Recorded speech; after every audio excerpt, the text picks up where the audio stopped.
안녕하세요. 네, 오늘은 부동산 개념과 분류 중에 부동산의 개념에 대해서 좀 살펴보겠는데요. 오늘 볼 내용은 포인트가요. 일단 복합 개념의 부동산은 법경계입니다. 법률적, 경제적, 기술적. 요 세 개의 관점에서 부동산을 파악하는 게 복합 개념의 부동산인데 요거는 중요해요. 근데 요거랑 헷갈리게 복합자가 들어가서 우리를 헷갈리게 만드는 복합 부동산, 복합 건물하고 요놈하고 다르다는 걸 이따가 보시면 되고요.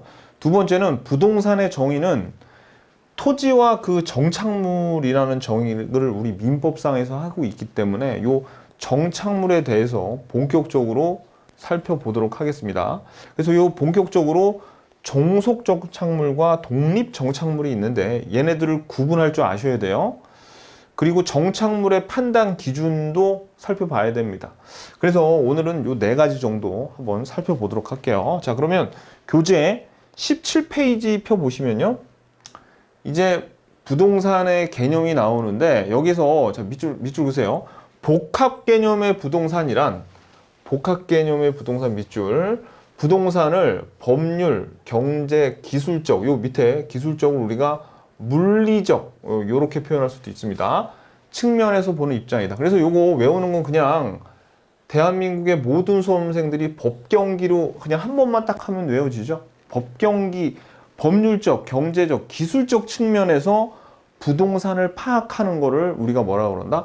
복합 개념의 부동산이다. 요렇게 얘기하는 거예요. 자, 그러면 우리가 법률적, 경제적, 기술적으로 파악한다는 말이 요 얘기인데, 요 얘기예요. 그럼 그냥 우리가 이제 요 놈들은 조금 외워줘야 되는데, 복합 개념의 부동산으로 법경기적으로 부동산을 파악한다는 거 아무것도 아닙니다. 그냥 설명 한 번만 들으면 돼요. 자, 예를 들어서 어떤 그 건물을, 어떤 토지에다가 높은 건물을 세워가지고 이익을 보려는 사업 시행자가 있어요. 사업자가 있어. 그러면 처음에 어떻게? 제일 먼저, 야, 여기다가 건물 지면은 좀 사람들이 많이 모이려나?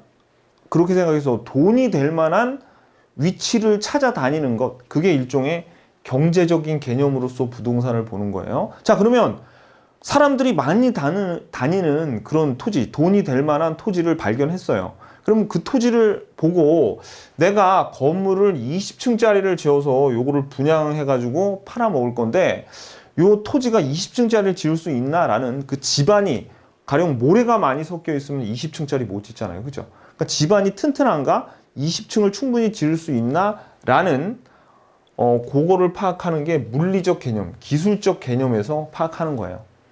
마지막으로 자, 토지도 되게 튼튼해서 20층짜리를 지을 수 있어요. 근데 마지막으로 뭘 챙겨봐야 되냐면 이제 법률적인 개념을 챙겨봐야죠. 자, 20층까지 지을 수 있고 돈도 될 것 같아. 근데 고도 제한이 걸려 있네요. 법적으로. 그러면 20층짜리 지을 수 있다 없다? 없죠. 그래서 이런 것들을 다 파악하는 거를 어떻게 복합 개념으로서 부동산을 파악한다 라고 하는 겁니다. 별거 아니죠. 그냥 들어만 두시면 됩니다. 근데 이제 시험에는 가끔 가다 뭐가 나오냐면 이 물리적 개념, 요 기술적 개념 요거 하고 경제적 개념 요 두 개를 섞어서 냅니다. 그럼 물리적 개념은 이거 나중에 이제 우리가 자세히 배울 건데 환경, 자연, 위치, 공간 등 자, 딱 봐도 여러분들 어떤 좀 물리적이고 그런 게 느껴지죠. 그죠? 이런 어떤 돈 냄새는 안 느껴지잖아요. 근데 경제적 개념은 봐봐요. 생산 요소, 토지나 부동산이 어떤 재료 내지는 생산 기반이 되는 거예요. 생산 요소. 자산, 재산이죠. 재산. 그죠? 자본은 크게 요 자본은 우리가 어떻게 볼 수 있냐면 요즘은 토지도 하나의 돈의 개념으로 볼 수 있어요. 왜냐하면 토지를 담보로 해서 돈을 빌릴 수도 있고 그리고 또 이 자본이란 개념은 어떤 생산 시설의 의미도 들어가거든요. 부채도 되고 소비재도 되고 생산재도 되고 아무튼 돈에 대해서 갖다 붙일 수 있는 건 요즘에는 부동산에 대해서 다 갖다 붙일 수 있어요. 그래서 이런 경제적 개념으로서의 부동산으로 파악이 가능하다는 얘기입니다. 아셨죠? 자, 그런데 시험에는 얘네들이 어떻게 나오냐면 여기 자연이 자자로 시작하잖아요. 그래서 이거를 어떻게 외우냐면 보통은 저도 좀 그렇게 외우라고 좀 여러분들한테 권해드리기도 하는데 환자 위공이라고 외우시는 분들 많아. 또 어떻게 외우냐면 이게 외우기도 쉽잖아요. 환자가 위에 구멍이 뚫렸으니까 환자가 된 거 아닙니까? 그죠? 그러니까 환자 위공. 그래서 환자 위공. 이거 앞글자를 따는 거의 폐해는 뭐냐면 환자 위공만 기억나고 이 자자가 자연인지 자산인지 자본인지 기억을 못 해낸단 말이에요. 그러면 안 돼요. 아셨죠? 그래서 정확하게 여러분들이 앞글자를 따서 외웠을 때는 정확하게 알고 계셔야 돼. 근데 이건 굳이 앞글자를 안 따더라도 환경, 자연, 위치, 공간은 여러분들 물리적이고 기술적이라는 느낌이 확 들죠. 그러니까 굳이 앞글자 환자 위공 외울 필요 없는데 아마 제가 지금 한 너다섯 번 반복하다 보니까 이미 외우신 분 계세요. 그러면 억지로 잊어버리지 마시고 그냥 간직하고 가세요. 근데 시험에는 어떻게 되냐면 특히 요 자산이나 자본을 요 사이에 끼워서 넣어요. 그리고 요 자연을 요 자리에 끼워서 낸다. 요거를 잘 구별해요. 그러면 사실 경제적 개념은 그렇게 어렵지 않은 게 얘네들 딱 보면 돈 냄새가 나요. 그죠? 어떤 재산, 어떤 생산 시설 요런 냄새가 나는데 이 물리적 개념하고 섞었을 때 여러분들이 이걸 조심하셔야 돼요. 특히 앞글자 따서 괜히 이거 외우지 마시고 아셨죠? 경제적 개념은 앞글자 따서 외우지 마시고 요거 하나 정도 물리적 개념 하나만 여러분들 요 4개만 외워주시면 나머지는 다 알 수 있습니다. 요런 내용.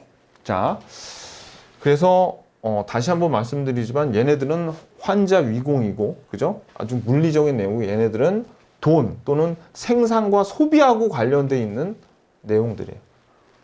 오케이, 됐어요. 자, 그래서 요 2번 자, 이거 봐봐. 법경기로 나눠서 분석을 한다고 하지만 뚜렷이 구분되는 게 아니래요. 그죠? 별로 중요한 거 아니에요. 그냥 넘어가시면 돼. 자, 근데 이제 요게 차라리 더 중요하죠. 우리 방금 전에 복합 개념의 부동산은 뭐였습니까? 법경기적으로 부동산을 파악하고 분석하는 거죠. 근데 복합 부동산하고 복합 건물하고 헷갈리시면 안 되는데 그러니까 이 세 개가 완전히 다른 거예요. 복합 부동산은 뭐냐면 자 보세요. 어떤 부동산 활동 자 이거 어렵게 얘기해서 부동산 활동이니까 그냥 우리가 쉽게 예를 들어서 매매도 부동산 활동의 하나죠. 또는 감정평가도 부동산 활동 중에 하나란 말이에요. 이런 어떤 부동산을 상대로 부동산 활동을 할 때 토지와 건물을 자 밑줄 보세요. 여기 몇 페이지냐면 18페이지입니다. 18페이지 상단부에 토지와 건물을 한꺼번에 부동산 활동으로 대상을 삼는 경우를 우리가 복합부동산이라고 해요. 복합부동산은 뭐예요? 그냥 쉽게 얘기해서 토지하고 건물하고 같이 섞어가지고 매매할 때 복합부동산이라고 얘기한다는 얘기예요. 자, 여러분들 어떤 토지가 있고 여기 예를 들어서 단독주택이 있을 때 토지만 사지 않죠. 토지하고 건물하고 같이 사죠. 그러니까 지금 이런 경우를 부동산 활동을 복합부동산을 매매했다. 이렇게 얘기하는 거예요. 그리고 감정평가를 할 때도 이렇게 감정평가를 요 토지와 건물을 같이 평가하는 일괄평가를 할 수가 있는데 요것도 복합부동산으로서 평가하는 거죠. 건물 따로 토지 따로 평가할 수도 있는데 이렇게 복합부동산으로 평가할 수 있습니다. 그러면 복합부동산은 그러니까 어떻게 하는 거예요? 토지와 건물을 같이 합쳐가지고 부동산 활동을 할 때 우리가 그거를 복합부동산이다. 이렇게 얘기하면 되고요. 복합건물은 여러분들이 그냥 우리가 알고 있는 주상복합건물 생각하면 돼요. 보통 어떤 아파트 같은 데 보면 1층엔 상가고 그죠? 이건 상가. 요 1층 이후에 2층부터 한 15층까지는 아파트 주거용 들어서 있잖아요. 그러면 주거와 상업용 건물이 서로 섞여 있죠. 그런 거를 복합 건물이라고 합니다. 그러니까 완전히 다른 거예요. 완전히 다른 거. 다시 그러면 복합 개념의 부동산은 법경기적으로 부동산을 파악하는 거. 복합 부동산은 토지하고 건물을 같이 그죠? 토지와 건물을 여러 개의 부동산을 한꺼번에 같이 부동산 활동을 하는 것. 복합 건물은 주상 복합 건물 생각하시면 됩니다. 끝. 그렇게 중요한 거 아닙니다. 들어만 두세요. 오케이, 됐어요. 그 다음에 자, 이제 부동산의 물리적인 개념이라서 1번, 2번, 3번, 4번 어때요? 환자, 위공 4개 나오죠. 그죠? 환경, 위치, 공간, 자연 안 봐도 됩니다. 왜냐면 뒤에 가서 자세히 배울 거예요. 그러니까 여기 18페이지 요 자연부터 여기는 안 보시고 그냥 넘어가셔도 돼요. 자, 그 다음에 넘기면 이제 부동산의 경제적인 개념 나오는데 이것도 우리가 아까 부동산은 자산이 될 수도 있고 자본이 될 수도 있고 생산 요소, 상품, 소비재 다 돼요. 그래가지고 한번 그냥 읽어나 보자고요. 이거 너무나 당연한 건데 부동산이 여러분들 우리의 자산, 재산으로서의 역할도 하죠. 그리고 부동산은 자본으로서의 역할도 합니다. 그래서 금융제도가 발달해서 부동산을 담보로 해서 돈을 빌릴 수도 있어요. 그러니까 자본이 될 수도 있고 자본은 또 뭘로도 의미를 하냐면 생산 요소의 의미로도 써요. 생산 수단으로서 토지가 있으면 거기에다가 공장 같은 걸 지어서 생산 수단도 되는 거죠. 그래서 생산 요소, 생산 수단, 자본재로서 생산재로서 재료로서 원재료로서도 경제적으로 다 쓰이고 그 다음에 소비재, 관광지, 휴양지, 국립공원 등은 자체가 하나의 상품이면서 소비재니까 소비재로도 쓰입니다. 이거를 여러분들이 억지로 하나씩 딸딸 외울 필요는 없어요. 별로 안 중요해요. 그냥 여러분 딱 보고 이거는 그냥 경제적인 개념이네 라는 거 알면 됩니다. 아까 요건 뭐로 했어요? 환경, 위치, 공간 이런 거는 물리적인 개념이네. 그 밖에 여기 있는 것들은 자세히 몰라도 되는데 자산, 자본재, 생산재 요런 어떤 경제적인 개념이네. 요렇게 정도만 알면 된다. 아셨죠? 막 이거 읽으면서 에너지를 쓸데없이 뇌를 낭비하면 안 돼요. 별로 중요하지도 않은 것 같고 막 열내지 마시고 이제부터 조금 중요한 게 나와요. 자, 부동산의 법률적인 개념. 자, 보시면 요거 한번 보세요. 이 민법에서 나오는 건데 이 민법에서 어떤 내용이 그래도 중요하냐면 토지의 소유권은 정당한 이익이 있는 범위 내에서 토지의 상하에 미친다. 요거 좀 알아두시고 자, 그 다음에 이제부터가 좀 중요해요. 여기서부터가 오늘 그래도 배우는 것 중에서 제일 중요합니다. 자, 20페이지 보시면 협의의 부동산이 있어요. 그리고 22페이지에 보면 광의의 부동산이 나오는데 광의의 부동산은 하나도 안 중요합니다. 그래서 협의의 부동산이 중요해요. 그래서 협의의 부동산이란 자, 여기 밑줄 그세요. 이게 민법에 있는 정의인데 동그라미 2번에 토지 및 그 정착물. 자, 그래서 요 부동산이 토지라는 건 알겠는데 정착물은 뭐를 의미하는 거냐? 요거를 우리가 이제 공부를 해야 됩니다. 토지와 정착물. 자, 그러면 요 밑에 3번에 보시면 정착물의 정의를 한번 볼게요. 정착물의 정의가 요 4개를 좀 아셔야 돼요. 정착물은 토지에 자, 괄호 치세요. 토지에 고정적으로 부착이 되어 있고 용이하게 이동할 수 없어서 그러한 상태로 네모 영구적으로 이용되는 물건이에요. 그러면 영구적이란 말이 영원하다는 뜻이 아닙니다. 영원하다는 뜻이 아니라 임시적이지 않다는 얘기예요.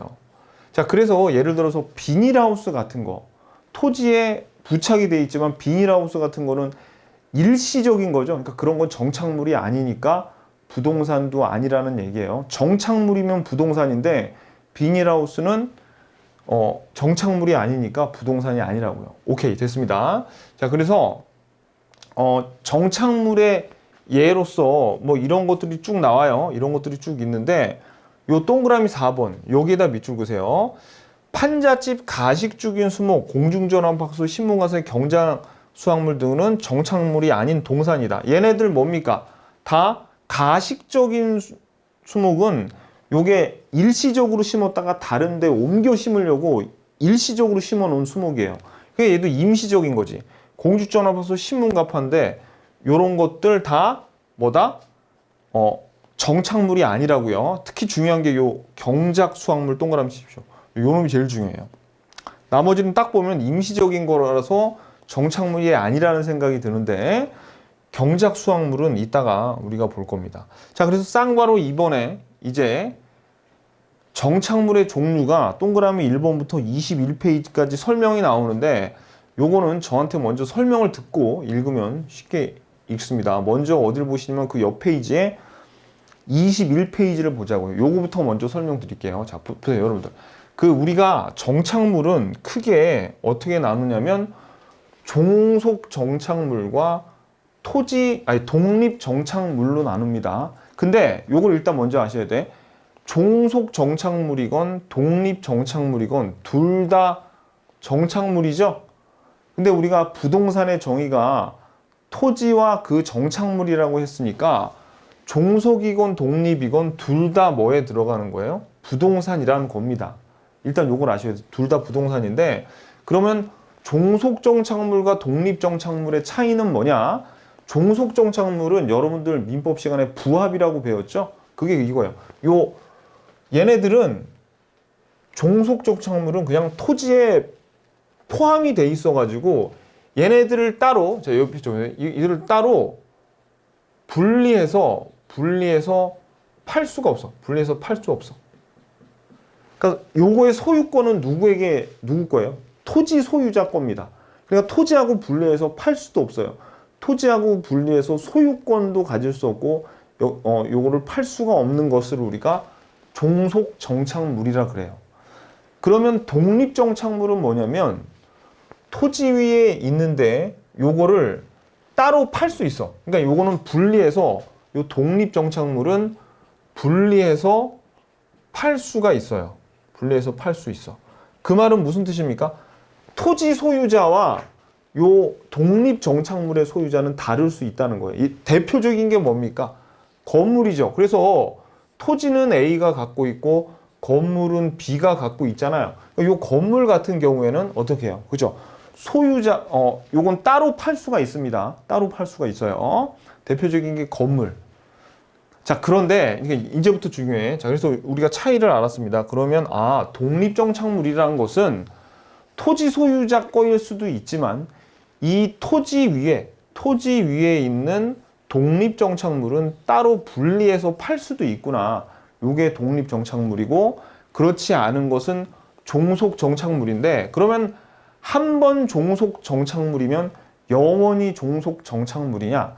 그게 아닙니다. 자, 종속정착물이지만 독립정착물이 될 수가 있는데, 어느 경우에 종속정착물이 독립정착물이 되냐면 공시를 한다면 이것이 토지에 속하지 않고 이거는 토지에 포함되어 있는 게 아니라 이건 내 거야 라고 공시한다면 그것은 종속정착물이 아니라 독립정착물이 될 수가 있습니다. 그럼 공시한다는 것은 남에게 보여주는 거죠. 대표적인 게 뭐냐면 등기를 하거나 이런 수목 같은 거는 명인 방법을 취하면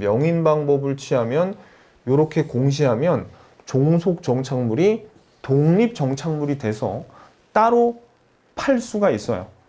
그러면 종속 정착물이 독립 정착물이 됩니다. 자, 예를 들어서 봐봐요. 일단 정착물이 되려면 과일이에요. 과실이 과일이죠. 근데 중요한 거는 분리가 되면 안 돼. 그러니까 이 정착물이 아까 어떻게 됐어요? 토지가 있으면 이렇게 붙어 있어야 돼, 땅에. 그럼 나무도 땅에 붙어 있죠. 그러면 이 나무에 있는 요 열매도 계속 토지하고 이어져 있잖아요. 그러니까 미분리 과실. 그 나무에 매달린 사과는 뭐예요? 부동산이야. 놀랍죠? 그럼 나무에 매달린 감 같은 거는 그것도 부동산이에요. 미분리 과실은 종속 정착물로서 부동산인 겁니다. 나무도 마찬가지예요. 수목도. 자, 근데 이게 잘 봐요. 그런데 이제 여기에 있는 열매를 땄어. 분리됐어. 그러면 그게 뭐냐면 그거를 우리가 경작 수확을 했다는 것은 분리했다는 거죠. 경작 수확물은 더 이상 정착물이 아니에요. 그건 동산이 된 겁니다. 열매가 나무에 매달려 있으면 부동산이에요. 근데 나무에 매달려 있지 않으면 그건 경작 수확 땄다고. 그런 건 정착물이 아니라서 부동산이 아니라는 얘기입니다. 오케이, 됐어요. 자, 그러면 이제 요거 할게요. 미분리 과실이나 수목 같은 게 등기나 명인 방법은 어떻게 하는 겁니까? 나무에다가 뭐 표지 같은 걸로 철사 같은 거 둘러가지고 이거 내 거라고 자기 이름 갑돌이 거라고 붙이는 게 명인 방법이에요. 그런 것을 공시하지 않으면 그냥 토지가 팔릴 때 요 나무는 같이 팔리게 돼 있어요. 종속 정착물이라고. 그런데 이제 이 수목을 수목 등기도 할 수 있고요. 수목은 명인 방법할 수도 있고요. 그리고 과일, 미분리 과실은 등기는 안 되고 명인 방법은 가능하거든요. 요런 경우, 건물은 또 등기가 되잖아요. 그죠? 요렇게 공시가 되는 경우에는 그러면 어떻게 된다? 이제는 미분리 과실과 수목이 가령 토지를 팔 때 얘네들은 같이 팔리는 게 아니야. 얘네들은 뭐라 그랬어요? 독립된 정착물로 보기 때문에 토지가 팔릴 때 같이 팔리는 것도 아니고 따로 팔 수가 있다는 얘기예요. 따로 소유권을 가질 수 있다. 무슨 얘기인지 아시겠죠? 오케이. 자, 그런데 농작물 같은 경우에는 요걸 좀 주의하셔야 돼요. 농작물은 봐봐요, 여러분들. 농작물도 그냥 어떤 토지 위에 A라는 토지 소유자가 요 벼농사를 이렇게 졌죠? 그러면 요거는 그냥 종속 정착물입니다. 근데 A라는 토지 위에 예를 들어서 이 토지에 B라는 사람한테 A가 야 이거 내 지금 논이 놀고 있으니까 너 여기다가 그 경작해서 너 여기서 나오는 벼 농사해서 벼 있으면 그냥 너 농사 져서 네가 먹어라고 권한을 줬어요. 그러니까 타인이 농사를 졌는데 권한이 있는 상태에서 농사를 진 농작물 또는 권한이 없어. 그러니까 어떤 사람이 너무 배가 고파가지고 몰래 어떤 사람의 논에 이 C라는 사람이 A의 토지가 놀고 있길래 아무것도 경작을 안 하고 있어. 근데 너무 배가 고파. 그래가지고 거기다가 농사, 뭐 배추라던가 아니면은 뭐 벼 같은 거를 심어가지고 몰래 심었어. 그러면 권한이 없이 심었죠. 그랬는데 권한이 없이 심었는데 만약에 이게 성숙해지잖아요. 그러면 몰래 지었더라도 C게 되는 거예요. A게 되는 게 아니야. 왜냐면 여러분들 농작물을 농사 지면 아무리 몰래 이 사람이 농사 짓더라도 굉장히 그 손이 많이 가죠. 근데 A가 만약에 이걸 심자마자 발견했어요. 그러면 야, 너 이거 왜 남의 땅에도 토지 심는 거야? 저거 다 치워. 라고 하면은 상관이 없는데 이놈이 성숙할 때까지 농작물이 성숙할 때까지 이 토지 소유자가 사악하게 기다리고 있다가 다 익었어. 그때 가서 야, 왜 내 토지에다가 왜 심는 거야? 이러면서 뺏으면 된다 안 된다? 안 된다는 얘기입니다. 그죠? 아무리 몰래 지었지만 이 사람이 여기다가 농사를 지었을 때 성숙하게 되면 이 몰래 지은 사람의 노력 있죠. 그것까지 뺏을 수는 없다는 얘기예요.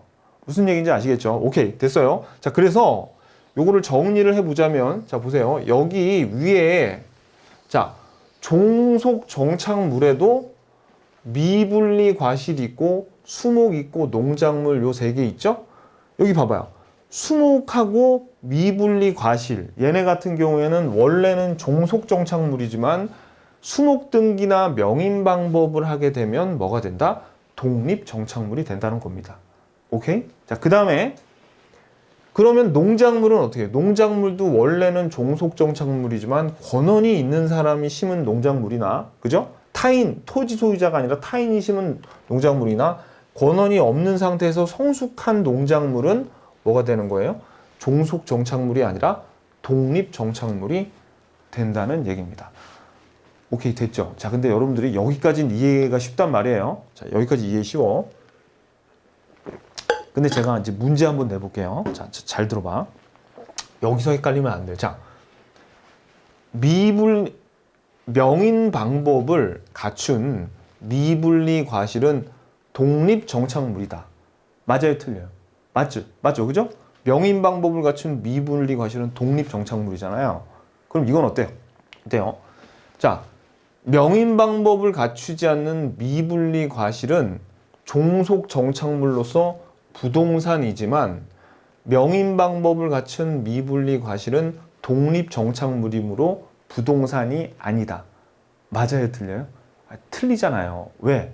아까 말씀드렸죠? 자, 종속 정착물이건 독립 정착물이건 얘네들 둘 다 정착물이죠. 그러니까 둘 다 부동산이란 말이에요. 둘 다 부동산이라고. 근데 여러분들은 이제 종속 정착물과 독립 정착물을 구분을 할 수 있는데 어떤 생각을 하시게 되냐면 여기 얘네들은 부동산인데 얘네들은 부동산 아닌 거 아니에요? 아니라고. 둘 다 부동산이에요. 그러니까 여러분들은 이걸 아셔야 돼요. 일단은 종속정착물과 독립정착물을 구별할 줄 아셔야 돼. 뭘로 구별합니까? 그죠? 등기나 명인 방법을 갖추면 독립정착물로서 다른 사람에게도 소유권이나 팔 수가 있어요. 하지만 조심하셔야 될 것은 종속정착물에서 독립정착물이 됐다고 해서 부동산이 아닌 게 아니라고요. 부동산이라고요. 요 놈이나 요 놈이나 둘 다 부동산이란 걸 아셔야 됩니다. 그러면 우리가 외워야 될 거는 자, 미분리과실, 수목, 농작물, 밑줄 얘네들 중요합니다. 원래 종속정착물이고 얘네들은 그냥 참고로 알아도 돼요. 담장, 교량, 손정답 이런 거는 중요한 게 아니야.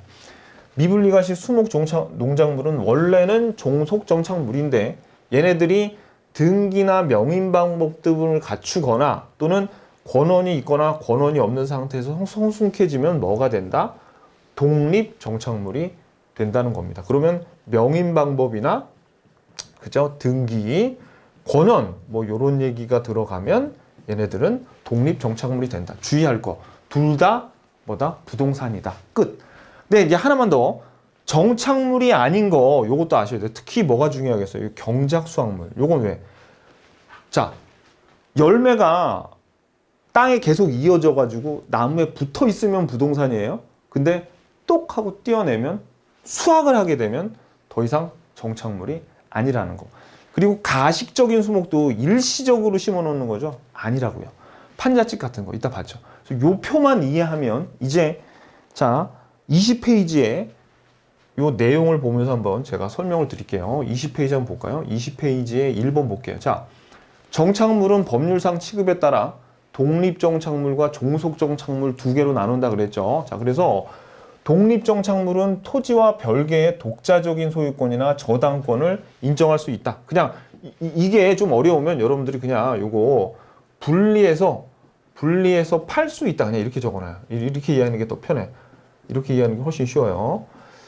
자, 그 다음에 독립정착물이란 토지에 부탁되어 있지만 토지와 완전히 별개의 부동산으로 취급되는 정착물을 말하면서 건물이 대표적인 독립정착물이죠. 자, 4번. 종속정착물이란 토지와 별개로 취급될 수 없고 토지의 일부로 취급되는, 그러니까 민법에서 치면 이거 부합되는 거예요.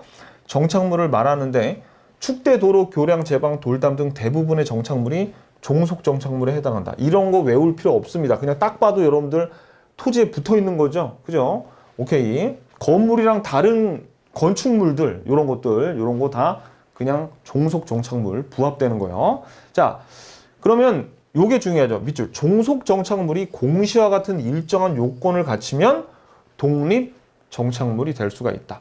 그래서 요거 밑줄. 수목, 미분리과실, 농작물 얘네들이 그 예라고 할 수 있는 거예요. 우리 봤죠? 요건. 자, 그래서 우리가 봐봐요. 임목에 관한 법률에 관한 등기를 갖춘 요거 밑줄. 이게 중요하죠. 자, 임목에 관한 법률의 등기를 갖춘 요것도 임목 등기라 그래. 임목 등기. 수목의 집단은 얘네들 뭐가 되는 거예요? 그렇죠. 요거는 독립 정착물이 되고. 그다음에 미분리 과실도 원래는 종속 정착물인데 명인 방법을 갖추면 요게 독립 정착물이 되더라. 오케이. 자, 그다음에 8번. 판례는 자, 요것도 중요해요. 이게 몇 페이지냐면 21페이지 제일 윗줄에 정당한 권한 없이 타인의 소유에 경쟁된 농작물이라도 경작자의 소유에 속한다고 하여 토지의 생산 농작물 토지에 부합된 별개의 물건으로 다뤄진다고요. 그죠? 요거. 그 다음에 요거 밑줄. 경작 수확물은 동산으로, 경작 수확물 띄어냈다고요. 요거는 동산으로 간주된다. 이해가 가시죠? 요게 중요합니다. 요게 시험에 그나마 잘 나오는 거예요. 요 부분에서는. 자, 그 다음에 이제 또 정착물을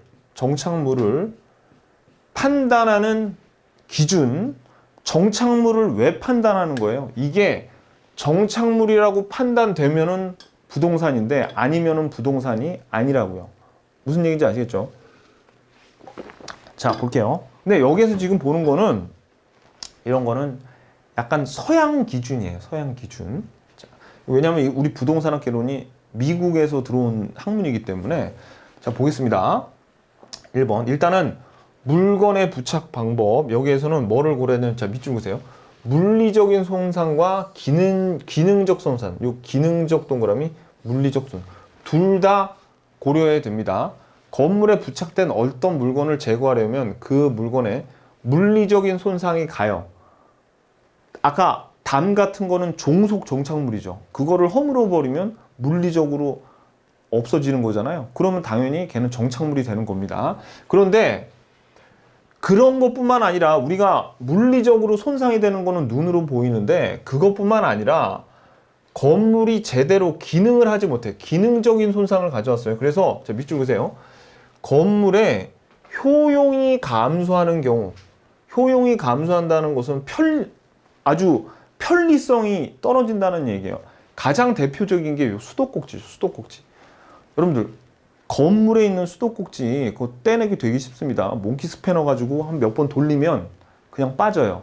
자, 근데 어떤 건물이 굉장히 의리의리하게 지어진 집이 있는데 수도꼭지만 다 떼어가지고 갔어요.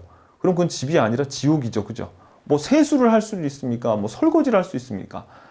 그러니까 어떻게 물리적으로는 별로 손상이 가해지지 않지만 어떤 효용이 굉장히 감소하죠. 그러면 수도꼭지, 인터폰, 상수도 파이프, 벽난로, 전기배선 이런 거는 정착물로 간주하니까 얘네들이 다 수도꼭지가 뭐가 된다는 거예요? 부동산이라는 얘기예요. 무슨 뜻인지 아시겠죠? 이런 거를 떼냈을 때 너무나 효용이 떨어지면은 그거는 정착물로 간주한다. 정착물로 간주하니까 정의가 토지와 그 정착물이 부동산이죠. 그러니까 얘네들이 부동산이라고요. 오케이. 자, 동그라미 2번. 그 다음엔 조화 및 적응 정도가 요건데 보세요. 자, 읽어볼게요. 어떤 물건의 특정 물건의 규격이나 용도에 맞게 자, 그래서 여기는 어떻게 자, 어떤 물건이 규격이나 용도에 맞게 제작된 경우에 그 물건은 정착물로 간주한다는 거예요. 자, 예를 들어서 여러분들 우리 의자 같은 거 있죠. 의자가 일반적인 여러분들이 회사에서 앉는 의자는 그냥 바퀴 달려 있어가지고 여기에서 앉았다가 이사 갈 때 이삿짐차에 실어가지고 가지고 가면 되는 거 아닙니까? 그런 거는 정착물이 아닌데 예를 들어서 극장에서 커플석 같이 요 극장에 전용적으로 쓰려고 그 건물의 규격이나 용도에 맞게 만들어진 그 극장 의자 있죠? 그 다음에 또 어떤 거 있어요? 그죠? 현관 열쇠 같은 거. 이런 것들은 어떻게 해요? 주문 제작이 그 규격이나 용도에 맞게 제작됐으니까 이런 거는 정착물로 간주한다. 다시 한번 말씀드리면 부동산이 된다는 거예요. 이런 것들. 오케이. 그래서 포인트는 건물의 규격이나 용도에 맞게 요 말이 들어가야 됩니다. 여기서는 기능적 손상이라는 말이 들어가야 되고 자, 그 다음에 3번에 물건을 설치한 의도 동일한 물건일지라도 자, 요게 보세요. 임대 아파트에 설치를 할 때 얘네들이 보세요. 동일한 물건이라도 자가와 임대 아파트에 설치된 경우는 서로 다른데 에어컨이나 가스 스토브들을 손쉽게 제거해 이런 거는 가능하죠. 그런데 보세요. 자, 밑줄. 이 물건들을 임대 아파트에 설치해 가지고 임대 아파트의 가치를 높이려고 하는 거는 정착물로 간주가 돼요. 근데 그냥 자기 집에 설치해서 이사 갈 때 갖고 갈 의도로 설치하면은 이거는 정착물이 아니라는 얘기입니다. 그러면 어떤 게 포인트예요? 그렇죠? 임대 아파트의 임대 가치를 높이려고 임대 가치가 높다는 것은 높인다는 것은 이 에어컨이나 가스 스토브가 완전히 그 임대 아파트에 녹아 들어갔다는 얘기죠. 그러면 요거를 어떻게 정착물, 부동산으로 본다는 얘기예요. 오케이. 자, 그리고 설치의 주체가 보세요. 물건을 설치한 사람이 임차인이면 여기 위에서처럼 원칙적으로 이사 갈 때 띄어 갖고 간다고 보는 거죠. 그러니까 이 경우에는 동산이에요. 임차인이 설치하면. 그래서 따라서 일반적으로 밑줄 보세요. 일반적으로 임차인이 건물에 부착시킨 것은 동산입니다. 그래서 이걸 뭐라고 그러냐면 임차자 정착물이라고 해요. 그럼 임차자란 말이 붙어 있으면 이거는 정착물이라고 말은 써 있지만 요거는 부동산이 아닌 거예요. 자, 하지만 이런 경우가 있어요.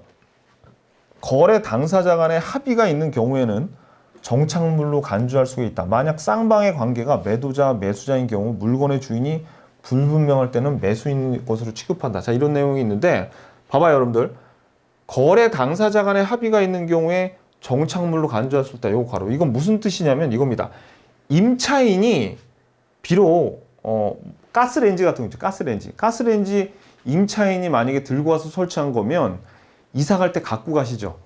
이사 갈 때 들고 가면은 그거는 정착물이 아니에요. 부동산이 아닌데 임차인이 이럴 수 있어요. 자기가 이사 올 때 가스 그 렌지를 들고 왔어. 그래서 설치를 하면서 임대인하고 서로 합의를 보는 겁니다.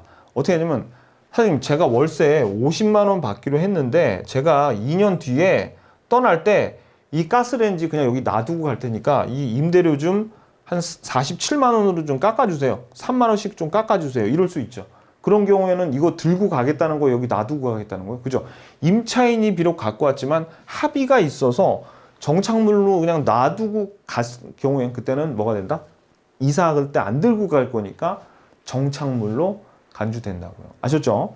그래서 요게 21페이지에 나오는 내용들 요 네 개 시험에 잘 나옵니다. 그래서 다 아셔야 돼요. 그래서 정착물의 판단이 정착물로 판단이 된다는 것은 부동산이다 이렇게 나와요. 그러면 여러분들 봐봐요. 시험에 기능적 손상을 가져오는 수도꼭지는 정착물이다. 이거 맞죠? 그럼 이건 맞아요? 기능적 손상을 가져오는 수도꼭지는 부동산이다. 이런 맞잖아요. 왜? 정착물이 부동산이라니까. 오케이. 이렇게 시험에 나오더라도 여러분이 맞출 줄 아셔야 됩니다. 됐습니다. 자, 그래서 여러분들 이 네 가지 특히 주의해서 보시고요. 그 다음에 넘기셔가지고 광의의 부동산은 그냥 한번 보세요. 이거는 안 중요해요. 별로 안 중요해요. 왜냐면 우리가 부동산의 특징은 어디에다가 등록하는 게 부동산의 특징이죠. 그래서 광의의 부동산은 아닌데 자동차라던가 선박 같은 것은 등록하거든요. 등기하고 등록하니까 걔네들은 그냥 어떻게 부동산은 아니지만 준부동산 또는 의제 부동산이라고 쳐주는데 걔네들 자 그러니까 이런 것들에 외울 필요 전혀 없습니다. 외울 필요 전혀 없어. 이런 것들은 뭐예요? 이런 것들은 등록을 하기 때문에 부동산이랑 유사해서 그냥 넓은 의미에서 부동산으로 봐준다라는 것만 그냥 아시면 돼.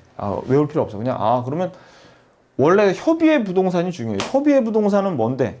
협의의 부동산은 토지와 그 정착물인데 등록하는 관점에서 봤을 땐 선박이나 자동차 아니면 여기 밑에 나온 것들 이런 것들이 있죠. 이런 것들도 등록되니까 준부동산으로 쳐줘서 그것까지 합쳐가지고 광의의 부동산으로 봐줄 수 있구나 정도만 아시면 되지. 뭐 시험 딸딸 외울 필요 없어요. 제일 미련한 게 이런 거 외우는 사람들 절대 안 돼요. 뇌를 낭비하면 안 돼. 몰라도 돼. 아셨죠? 자, 그럼 오늘 포인트 한번 볼까요? 포인트. 자, 복합 개념의 부동산하고 복합 부동산, 복합 건물 다른 거라 그랬죠? 그리고 부동산은 토지하고 정착물. 그래서 우리가 정착물은 독립, 종속 정착물을 분리할 줄 알아야 된다 그랬어요. 근데 얘네들 중요한 점은 둘 다 부동산이라는 거, 그거 아셔야 돼요. 그리고 정착물의 판단 기준 4가지 거기에 대해서 살펴봤습니다. 자, 그럼 좀 쉬었다가 우리 기출문제 풀러 가자고요.